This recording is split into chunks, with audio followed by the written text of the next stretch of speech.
అందరికీ praise lord. ప్రభువైన యేసుక్రీస్తు నామములో మీ అందరికీ శుభములు. అందరు బాగున్నారా? మీ అందరి కొరకు తప్పక చివరిలో ప్రార్థన చేస్తాం. రండి ఈ సమయంలో నా ప్రియ దేవుని బిడ్డలారా, ఒక గమనిక. ఎప్పుడు మన మరణమో మనకు తెలియదు కనుక ఈ మధ్యకాలంలో గొప్ప గొప్ప సేవకులు అందరు కూడా, జేసీరావు అంకుల్, చర్చిల్ అంకుల్, తర్వాత మాకు సమీపంలో కూడా దైవజనుడు ఆండ్రూస్ గారి సతీమణి దెబోరమ్మ, మాథ్యూ గారు, మా అత్తయ్య గారు, అట్లా ఎంతోమంది దైవ సేవకులు, మరి పరిచారకులు, పెద్దలు భూమిని విడిచిపెడుతున్నారు. ఆ కుటుంబాల ఆదరణ కొరకు మనం ప్రార్థించాలి. కాబట్టి మన అంతం ఎప్పుడో తెలియదు. కాబట్టి ఇంతలో కనబడి అంతలో మాయమైపోయి నీటి ఆవిరి లాంటి వారం కనుక జాగ్రత్త పడదాం.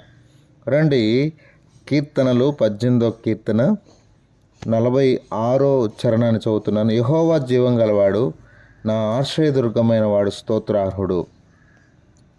యెహోవా జీవం గలవాడు, నా దుర్గమైన వాడు స్తోత్రార్హుడు.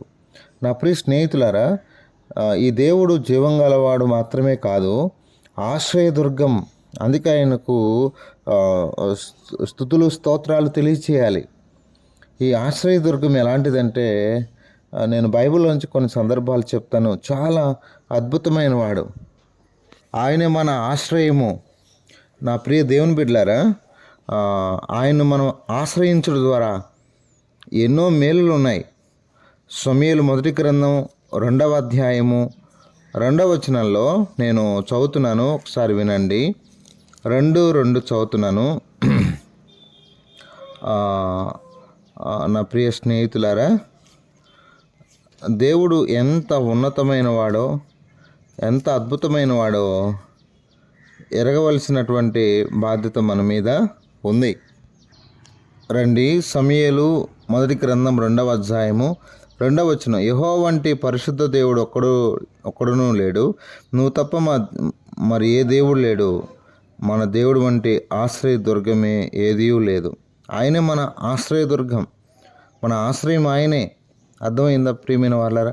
మన ఆశ్రయం ఆయనే.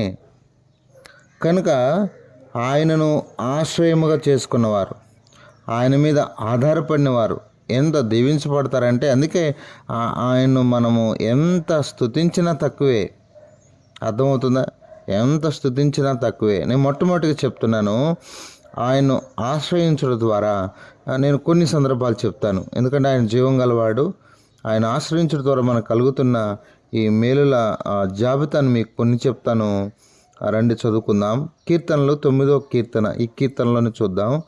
9వ కీర్తన 10వ చరణాన్ని నేను చదువుతున్నాను. 9వ కీర్తన 10వ చరణం చదువుతున్నాను, జాగ్రత్తగా వినండి. యెహోవా, నిన్ను ఆశ్రయించు వారిని నీవు విడిచిపెట్టేవాడో కావు. ఎంత గొప్ప దేవుడు అండి! ఆయనగిన ఆశ్రయిస్తే ఆయన విడిచిపెట్టేవాడు కాదు. ఇదే కీర్తన 5వ కీర్తన 11వ చరణంలో నిన్ను ఆశ్రయించు వారు సంతోషించుదురు. ఆయన ఆశ్రయిస్తే విడిచిపెట్టడు. ఆయన ఆశ్రయించడం ద్వారా సంతోషం కలుగుతుందట. సంతోషం. ఇంకా నేను కొన్ని సందర్భాలు మీకు చెప్తాను. ఎజ్రా గ్రంథము 8వ అధ్యాయము, 8వ అధ్యాయము 22వ వచనాన్ని నేను చదవడానికి ప్రయత్నం చేస్తాను. ఎజ్రా గ్రంథము 8వ అధ్యాయము 22వ వచనంలో అద్భుతమైన మాట నేను చదవడానికి ప్రయత్నం చేస్తాను. నా ప్రియ సహోదరులారా, దేవుడు ఎలా ఉన్నాడో, ఆయన ఏమై ఉన్నాడన్న విషయాలు 8వ అధ్యాయము 22వ వచనం చదువుతున్నాను. మేలు కలుగజేయుటకై ఆయన ఆశ్రయించు వారందరికీ మా దేవుని హస్తము తోడుగా ఉండునుగాక.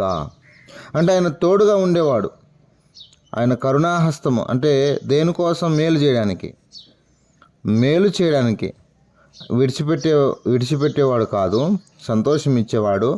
కాబట్టి ఆయన తోడుగా ఉంటూ మేలు చేస్తాడు. తోడుగా ఉంటూ ఇదే యెజ్రా గ్రంథం 9:9లో కూడా రాస్తుంది. నిజముగా మేము దాసులమైతిమి, అయితే మా దేవుడైన నీవు మా దాస్యములో మమ్మను విడవక పారదర్శక దేశపు రాజుల ఎదుట మాకు దయ కనుపరిచితివి. మేము తెప్పరిల్లినట్టుగా మా దేవుని మందిరము నిలిపి దాని పాడైన స్థలములను తిరిగి బాగు చేయుటకును యూదా దేశమందును యెరూషలేము పట్టణమందును మాకొక ఆశ్రయమునిచ్చుటకు కృప చూపితివి. దేవుడు ఒక ఆశ్రయమునిచ్చాడట. ఎంత గొప్ప దేవుడు! ఆయన ఎంత కృప చూపుతున్నాడు చూడండి. తన బిడల ఎడల ఆయనకున్న కృప ఎంత గొప్పది. ఇలా చదువుకుంటూ వెళ్తే నా ప్రియ దేవుని బిడ్డలారా, కీర్తనలో కొన్ని సందర్భాలు మీకు చెప్తాను. 27వ కీర్తన రండి చదువుతున్నాను. 5వ చరణాన్ని చదువుతున్నాను. 5 ఆపత్కాలముందు ఆయన తన పర్ణశాల నన్ను దాచును, తన గుడారపు మాటను నన్ను దాచును, ఆశ్రయ దుర్గము మీద ఆయన నన్ను ఎక్కించును. అంటే ఆయన ఎంతో ఘనమైన దేవుడు, అర్థం చేసుకోండి. దాచిపెడుతున్నాడు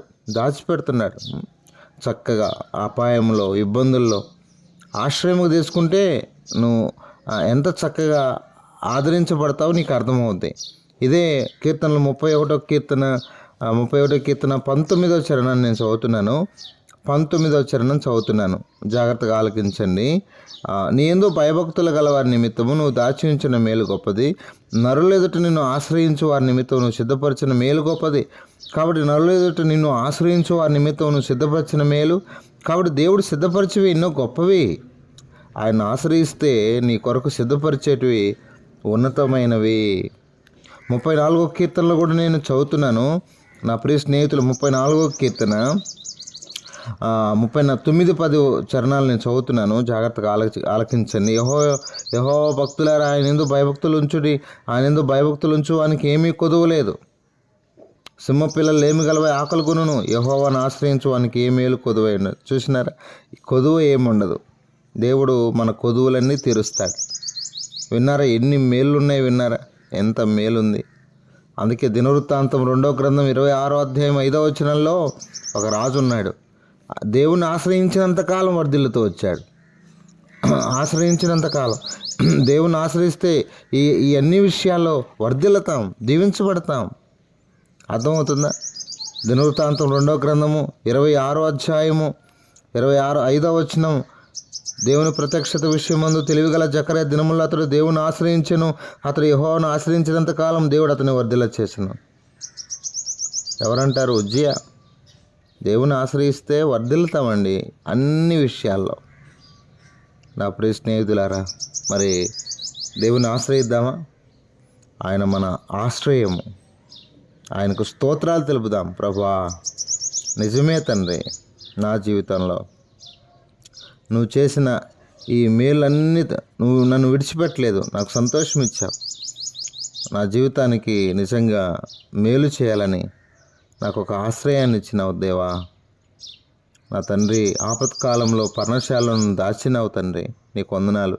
ఈరోజు అందులో ఆదివారం కదా, ఎంత దేవుని ప్రభువా, నాకేం కొదువు చేయలేదు, నా కొరకు నువ్వు ఎన్నో సిద్ధపరిచినావు, నన్ను వర్ధిల్ల చేసావు, నీకు స్తోత్రాలు అని ఆయన ఆరాధిద్దామా? తప్పకుండా మీకు అనుకూలం ఉంటే మందిరానికి వెళ్ళి ఆరాధించండి, లేదంటే ఈ మాటలు తలంచుకొని మోకరించి ప్రభుని ఆరాధిద్దాం. రండి, ప్రార్థన చేసుకుందాం. పరిశుద్ధుడు అయిన తండ్రి, కృపగలిగిన దేవా, మీకు ఎంతో వందనాలు. మీరు ఇచ్చిన ఈ మంచి లేఖనాలు బట్టి స్తుతిస్తున్నాను. మా ప్రియ తండ్రి, మా ప్రియ దేవా, మిమ్మల్ని ఎంతగానో స్తుతిస్తున్నాం. ఘనమైన దేవుడు తండ్రి, అద్భుతములు చేయవాడవయ్యా, నీకు స్తోత్రాలు. మా ప్రియులను, వారి కుటుంబాలను మీరు కనికరిస్తున్నందుకై స్తోత్రాలు. ఓ దేవా, మరి నువ్వు మాకు జీవం గల దేవుడిగా ఉండి ఆశ్రయదుర్గమైన వాడుగా ఉన్న స్తోత్రాలు. కనికరించండి, నేను ఆశ్రయిస్తున్న బిడ్డలు దీవించండి నాయన. నా ప్రభా రవీంద్రనాథ్ రెడ్డి కుటుంబం కొరకై, నా తండ్రి లిఖిత గారు, నేను శివకృష్ణారెడ్డి గారి కుటుంబం దీవించండి, కాపాడండి నా తండ్రి. అంత మాత్రమే కాదు ప్రభా, నాయన సుభాష్ని అని ప్రేయర్ రిక్వెస్ట్ పెట్టారు నాయన. నా ప్రభా రాకేష్, నా ప్రభా హేమలత మ్యారేజ్ కొరకు ప్రార్థన చేయమన్నారు నాయన. జ్ఞాపం చేసుకొని సాయం చేయండి నా ప్రభా నాయన. అంత మాత్రమే కాదు నాయన ప్రభా, నాయన కెవిన్ జాబ్ విషయంలో కూడా ప్రార్థన చేస్తున్నాం. మీరు కృప చూపండి, సాయం చేయండి. సౌమ్య, నా కుటుంబంలో ఎన్నో సమస్యలు ఉన్నాయి, మీరే కృప చూపండి, మీరే వాటి నుండి విడిపించమని ప్రార్థన చేస్తున్నాం. ఆయన కనికరించండి తండ్రి. అయ్యా నా ప్రభు అమూల్య గారి కొరకు, నా ప్రభు బిడ్డలు షారోను సమయల కొరకు ప్రార్థన చేస్తున్నా.